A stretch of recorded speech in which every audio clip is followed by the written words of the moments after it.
Hello, Attorney Jeff Marsacci again to discuss your estate summary meeting and what we will be covering. As you can see, we have had the estate strategy session, determined the specifics of your plan, and we have everything well underway. In fact, by now you should have received your welcome to the law firm binder, the estate summary packet, and had a chance to review things. And now we are going to have the estate summary meeting. The purpose of your upcoming meeting is to review the estate summary in a few key areas for a few important purposes. First, don't feel that you have to understand everything in the estate summary. We will go through the summary together at the meeting and give an overview of the different sections and what they mean. In particular, we will show how the 4 big questions related to the different roles and to the people you have chosen.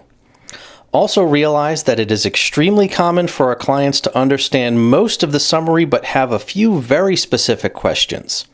Please take the time to write those questions down on your copy of the summary or separately and bring them to the estate summary meeting and we'll go over them in detail.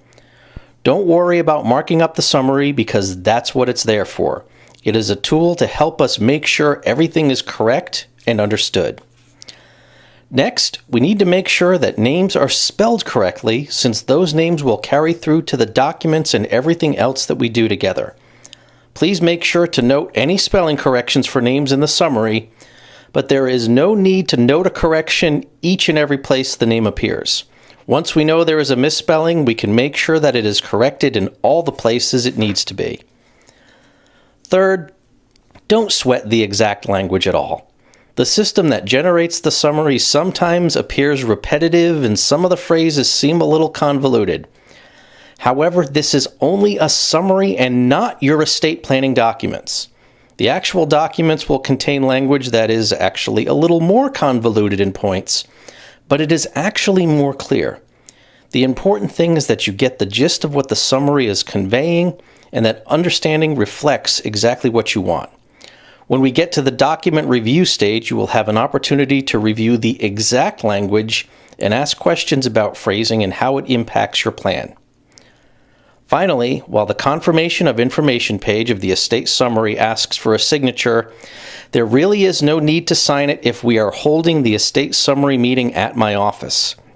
That page is generally used for my clients outside of the Raleigh or Asheville areas who are meeting with their financial professionals to review the estate summary, and then the financial professionals will have their clients sign the confirmation page once the corrections are there. And that's really it.